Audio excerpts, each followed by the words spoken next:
MLC certificate लेने आए नीतीश कुमार ने लंदन से लौटने के बाद पहली बार मीडिया से बातचीत की है और इस बातचीत में उन्होंने दो बड़े सवालों का खुलकर जवाब दिया है।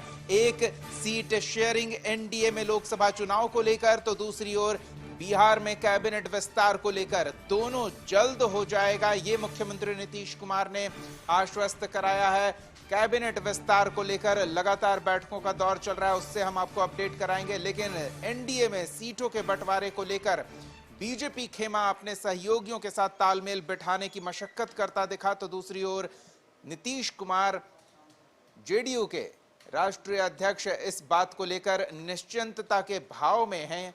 और इस बीच एमएलसी चुनाव में 11 कैंडिडेट्स जब सर्टिफिकेट लेने विधानसभा पहुंचे तो वहां साथ में तमाम पार्टी के बड़े नेता मौजूद रहे। एनडीए गठबंधन इस दौरान भी अपनी एकजुटता प्रदर्शित की और विधानसभा में उन्हें एमएलसी चुनाव के निर्विरोध निर्वाचित का सर्टिफिकेट दिया गया। इस दौरान मुख्यमंत्री नीतीश कुमार ने क्या कुछ कहा, सुनाते हैं एक बार। में बात हो गई है, वो सब जल्दी हो जाएगा, जल्दी होगा। सब चीज के बारे में खबर तुरंत मिलेगा। हम उसमें लगे हुए हैं। सर एनडीए में सब ठीक है, सर एनडीए में ऑल इज वेल है, बहुत जल्दी सर एनडीए में ऑल इज वेल है। मुख्यमंत्री जी एनडीए में सीट बंटवारे को लेकर सब आज शाम में क्लियर होगा, पता है। चलिए, तो सीट शेयरिंग पर भी जल्द फैसला लिया जाएगा, कैबिनेट विस्तार भी जल्द होगा। जी हां, बिहार में कैबिनेट विस्तार होना है और इसको लेकर किस तरह की कवायद हो रही है, आपको दो तस्वीरें दिखाते हैं। दरअसल सम्राट चौधरी और विजय सिन्हा बिहार के बीजेपी कोटे से दोनों डिप्टी सीएम नीतीश कुमार के आवास पर मुलाकात करने पहुंचे। आपको बता दें कि सम्राट चौधरी एक बार मिलकर वापस आए और फिर थोड़ी ही देर में मुख्यमंत्री नीतीश कुमार से दोबारा मुलाकात करने पहुंचे। तो दूसरी ओर एक और तस्वीर आपको हम दिखाते हैं, जब सम्राट चौधरी पूर्व मुख्यमंत्री हिंदुस्तानी आवाम मोर्चा संरक्षक जीतन राम मांझी से मुलाकात करने पहुंचे, वो तस्वीरें भी आपको दिखाते हैं। सम्राट चौधरी और जीतन राम मांझी की भी मुलाकात हुई। मंत्रिमंडल विस्तार को लेकर नाम फाइनल किए जाने हैं। मुख्यमंत्री नीतीश कुमार ने इशारा किया कि जल्द हो जाएगा, लेकिन क्या वाकई ये इतना आसान है? अगर ऐसा होता तो सवाल ये खड़ा होता है कि सम्राट चौधरी को थोड़ी ही देर में दोबारा नीतीश कुमार से मिलने क्यों जाना पड़ा।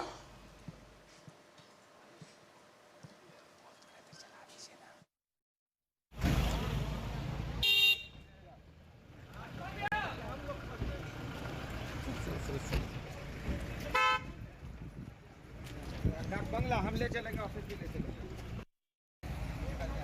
तस्वीरें हम आपको लगातार दिखा रहे हैं। इससे पहले दिल्ली में एनडीए गठबंधन के सीटों को लेकर तालमेल बिठाने के लिए गहमा गहमी बढ़ी रही, तो आज पटना में गहमा गहमी बढ़ी हुई है। सम्राट चौधरी दो बार नीतीश कुमार से मुलाकात करने पहुंचे थोड़े ही समय अंतराल पर, और फिर जीतन राम मांझी से भी मुलाकात करने पहुंचे।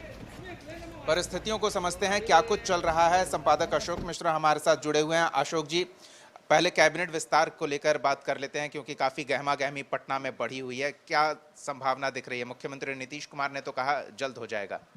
बिल्कुल, लेकिन नीतीश कुमार का जल्द ऐसा नहीं है कि 24 घंटे के अंदर में हो जाएगा।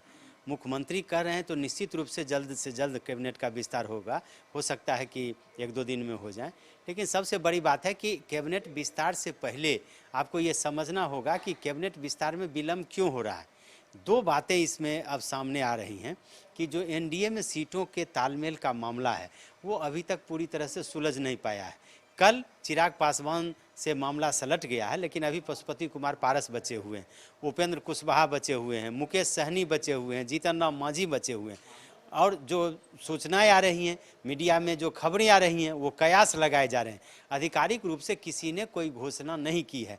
क्या 16-16 सीटें दोनों लेगी बीजेपी और जदयू? क्या चिराग पासवान को 4 सीटें मिलेगी या 5 सीटें मिलेगी? क्या पशुपति कुमार पारस को ऐसे ही छोड़ दिया जाएगा? क्या जीतन राम मांझी को सीटें मिलेगी? इनको लेकर के अभी पेच फंसा हुआ है। और यही वजह है कि दिल्ली से लौटने के बाद सम्राट चौधरी आज सीएम आवास गए। यूँ तो सरकारी कार्यक्रम भी था, लेकिन दो बार सीएम हाउस जाना ये इस बात का संकेत है और संदेश है कि जो अपने घटक दलों से बीजेपी बात कर रही है, इसकी भी जानकारी नीतीश कुमार को दी जा रही है। इसलिए कि नीतीश कुमार ड्राइविंग सीट पर बिहार में है, तो ऐसी परिस्थिति में नीतीश को नाराज करके नहीं चला जा सकता। तो ये अपडेट भी हो। दूसरी बात है कि सीटों के तालमेल को लेकर के नीतीश कुमार और दिल्ली का जो केंद्रीय नेतृत्व है उससे अभी तक औपचारिक बातचीत नहीं हो पाई है। वैसी परिस्थिति में सम्राट चौधरी रिपोर्ट देने के लिए गए हों और बातचीत का जो आधार रहा है वो लेने के लिए गए हों, तो ये भी हो सकता है। लेकिन सबसे बड़ी बात ये है कि जिन बातों को लेकर के सबसे बड़ा पेच था, यानी कि चिराग पासवान को लेकर के बीजेपी ने उसको सलट लिया। और पिछले 3 दिनों से हम लोग इस पर चर्चा कर रहे हैं कि बीजेपी चाहती है कि उसके जो घटक दल हैं, चाहे उनकी हैसियत कितनी भी छोटी हो, लेकिन उनको इस बार वो नाराज करना नहीं चाहती है। और यही वजह है कि लगातार जीतन राम मांझी, उपेंद्र कुशवाहा जैसे लोगों से, पशुपति कुमार पारस, चिराग पासवान जैसे चाचा भतीजा से एक तरह से कहिए कि लगातार संपर्क बनाए हुए हैं बीजेपी के नेता, और उनके बीच में संवाद जारी है। इसके पीछे मकसद यह है कि यह मैसेज नहीं जाए कि एनडीए गठबंधन में कोई अलग हो गया।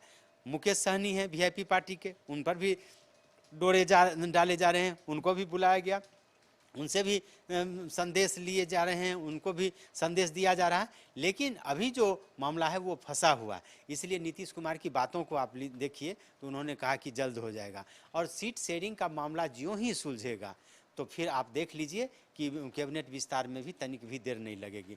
यानी कि जिस तरह से पटना से दिल्ली का रास्ता जाता है भाया लखनऊ होकर के, ठीक वही है कि सीट शेयरिंग पर ज्यों ही फाइनल होगा आप देख लीजिएगा कि मंत्रिमंडल का विस्तार भी वही हो जाएगा। तो इसलिए होना है कि सीट शेयरिंग के बाद अगर किसी को कम मिला, उनको अपने अधिकार के अनुरूप नहीं मिल पाया, या जितनी उम्मीदें थी नहीं, तो बीजेपी के पास विकल्प है, एनडीए के पास विकल्प है। जिनको दिल्ली में सेट नहीं किया जा सकता उनको पटना में सेट किया जा सकता है, जिनको लोकसभा नहीं भेजा जा सकता उनको विधान परिषद भेजा जा सकता है, जिनको विधान परिषद में भेजने के लिए वो तैयार, मतलब लेने के लिए तैयार नहीं है, तो ऐसी परिस्थिति में उनको मंत्री पद भी दिया जा सकता है। अशोक जी, ऐसे में सवाल ये होता है कि बीजेपी तो अपने सीएम तक को पद से हटाकर लोकसभा में मैदान में खड़ा कर देती है, वो उनके पार्टी के नेता मान जाते हैं। क्या सहयोगी इस समीकरण से सेट हो पाएंगे? सहयोगी इस समीकरण से क्यों सेट हो पाए? सहयोगी के लिए तो यही है ना, ये जो आप कहते हैं सीजन लगन, तो लोकसभा में अगर एक भी सीटें हो जाती हैं, और जो सर्वे आ रहा है, जो रिपोर्ट आ रही है, जो नरेंद्र मोदी का भाषण आ रहा है कि 400 के पार, तो ऐसी परिस्थिति में घटक दलों को लगता है कि जो सीटें हमें मिल जाए वो तो जीत सुनिश्चित है, बहती गंगा में हाथ धो लें। तो कौन नहीं चाहता है कि पटना से दिल्ली तक उनकी हनक हो, धमक हो, उनकी उपस्थिति हो, उनके पार्टी की मौजूदगी हो, तो राष्ट्रीय स्तर पर वो चर्चित हों कि अमुक पार्टी के सांसद बने हैं।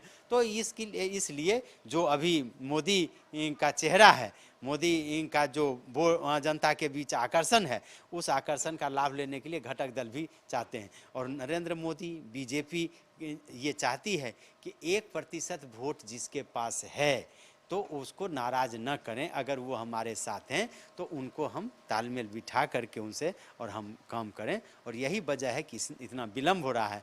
विलम्ब जो हो, लेकिन जो रणनीति बीजेपी ने बनाई है, नेताओं को जो टास्क दिया गया है, हर नेता को, हर घटक दल को जिम्मेवारी तैयार करने की, उनसे बात करने के लिए की जिम्मेवारी दी गई है, और उस जिम्मेदारी का निर्वहन लोग कर रहे हैं। और इसी का आप देख रहे हैं कि कल चिराग पासवान जैसे लोग, जो जिनके बारे में कहा जा रहा था कि तेजस्वी भी उनके लिए पलक पामड़े बिछाए हुए हैं, लेकिन अंततः पहले चिराग से ही तालमेल की बात हुई। चिराग को ही, जिस चिराग को एक तरह से कहिए बीजेपी ने नकार दिया था।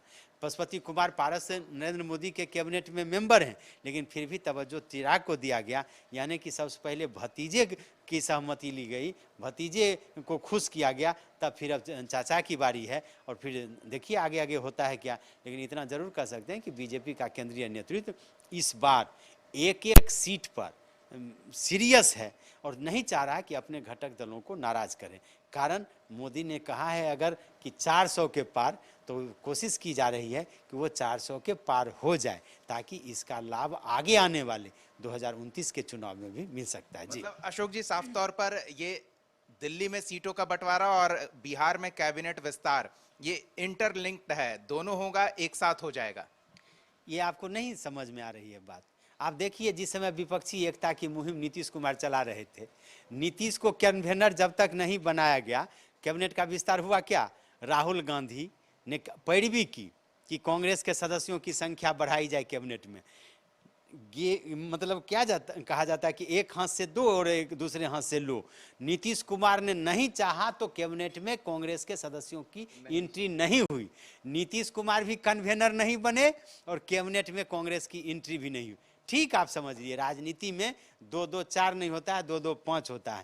तो ये समझ लीजिए, पहले आप फाइनल कीजिए, जो चुनाव है सामने, वो सीट शेयरिंग का मामला फाइनल कीजिए, उसके बाद फिर आप हमारे साथ आइए, फिर कैबिनेट में अगर कैबिनेट का विस्तार ऐसे तो होना है, तय है, और इसमें कोई आचार संहिता का मामला भी नहीं है, 1-2 दिन में हो, 4 दिन में हो सकता है, कोई बड़ी बात नहीं। लेकिन सबसे बड़ा सवाल ये है कि कैबिनेट का विस्तार नहीं भी होगा तो क्या फर्क पड़ता है? बिहार विधानमंडल का बजट सत्र चला, इतना महत्वपूर्ण सत्र, अब बस 9 मंत्री मुख्यमंत्री लेकर के सभी लोगों ने सभी फाइलों को निपटा लिया। मतलब 36-37 विभाग का मामला 9 मंत्री ने ही सलट लिया। तो ये अब तो चुनाव काम है, अभी तो जनता का काम होना थोड़ा बाकी है। लेकिन जातीय समीकरण को देखते हुए, सीट शेयरिंग का जब मामला सलट जाएगा तो जातीय समीकरण को देखते हुए मंत्रियों को बनाया जाएगा, उनको एक तरह से कहिए कि शपथ ग्रहण कराया जाएगा, ताकि इसका आने वाले चुनाव में लाभ मिले। लेकिन अगर एनडीए का नेतृत्व ये समझेगा कि इन लोगों को मंत्री बनाएंगे तो जो नाराज हैं उनसे कहीं नुकसान होगा, तो मंत्रिमंडल का विस्तार आप समझ सकते हैं कि लोकसभा चुनाव के बाद भी हो सकता है। इसलिए आप ये समझिए कि सबसे पहले एनडीए में सीट शेयरिंग का जो मामला है, उस मामले को लेकर के दोनों घटक दल काफ़ी सीरियस हैं। सम्राट चौधरी का मिलना सिर्फ मंत्रिमंडल विस्तार नहीं, सीट शेयरिंग का भी मामला हो सकता है, और दोनों के बीच मतलब नीतीश कुमार और बीजेपी के बीच में जो सीट शेयरिंग को लेकर के बातचीत होगी, उसके पहले सम्राट चौधरी ने जाकर के अपनी बात रखी है, और उम्मीद की जानी चाहिए कि यह मामला जितना जल्द हो वो सलट जाएगा। उसके बाद अगर मैं इसलिए कह रहा हूँ कि बीजेपी ने 2 लिस्ट जारी कर दी है, 195 का और लगभग 72 सीटों का, आप समझ लीजिए करीब 270 सीटों का लगभग हो गया है, 267 सीटों का। तो ऐसी परिस्थिति में बीजेपी भी चाहती है कि बिहार जैसा राज्य, यहाँ वहाँ पोह की स्थिति है, आपने देखा होगा, राधा मोहन सिंह का टिकट कट गया, सुनील कुमार पिंटू का, तो इस तरह की बातें जो मीडिया में आ रही हैं, इसका प्रभाव भी पड़ता है। तो बीजेपी का केंद्रीय नेतृत्व भी यह चाह रहा है कि जितनी जल्दी हो सीट शेयरिंग हो जाए, इसके लिए घटक दलों से बातचीत की जा रही है। और बीजेपी को यही परेशानी है, आप देख लीजिए, दाएं बाएं कहीं परेशानी नहीं है, बंगाल को देख लीजिए कोई परेशानी नहीं है, उत्तर प्रदेश में कहीं कोई परेशानी नहीं है, झारखंड में कोई परेशानी नहीं है, उड़ीसा में कोई परेशानी नहीं है, बिहार को लेकर के ही परेशानी है। और बिहार में बीजेपी चाहती है, चूँकि बीजेपी इसलिए इन दलों को छोड़ना नहीं चाहती है कि नीतीश कुमार के आने के बाद बीजेपी मानती है कि नीतीश आ गए तो एनडीए मजबूत हो गया, लेकिन जो समय है, आप कह सकते हैं पिछले दिनों नीतीश कुमार ने जब साथ छोड़ दिया था, तो इन्हीं दलों ने, उपेंद्र कुशवाहा क्यों आए एनडीए में, नीतीश कुमार आरजेडी के साथ गए, जीतन राम मांझी क्यों आए, कहा गया कि आप पार्टी का विलय कर लीजिए, और वो आरजेडी के साथ नीतीश कुमार चले गए। तो वीआईपी के मुकेश सहनी का क्या हुआ, चूँकि नीतीश कुमार आरजेडी के साथ चले, तो उन लोगों ने एनडीए का जो हाथ थामा है, जो कमल थामा है, बीजेपी चाहती है कि किसी भी कीमत पर इनको छोड़े नहीं। और इसलिए इतनी जो बातें हो रही हैं वो इसीलिए हो रही हैं कि छोटे छोटे दलों की पहले सहमति ली जाए, फिर बड़े दल का जो दायित्व है, उनका जो काम है, उस काम को वो आगे बढ़ाएंगे, और जितनी जल्दी होगी सीट शेयरिंग पर बातचीत हो जाएगी। जी, बहुत बहुत धन्यवाद अशोक जी। तो दिल्ली से लेकर पटना तक बिहार को लेकर जो हलचल बढ़ी हुई है, हम उम्मीद करते हैं संपादक अशोक मिश्रा ने जिस तरह से कुछ अंदर की बातें, कुछ पर्दे के पीछे की बातें और कुछ सार्वजनिक रूप से जो हो रहा है वो बातें समझाई है, आपको बिहार की स्थिति फिलहाल समझ में आ रही होगी, मंत्रिमंडल विस्तार की बात हो या फिर सीटों के बंटवारे को लेकर।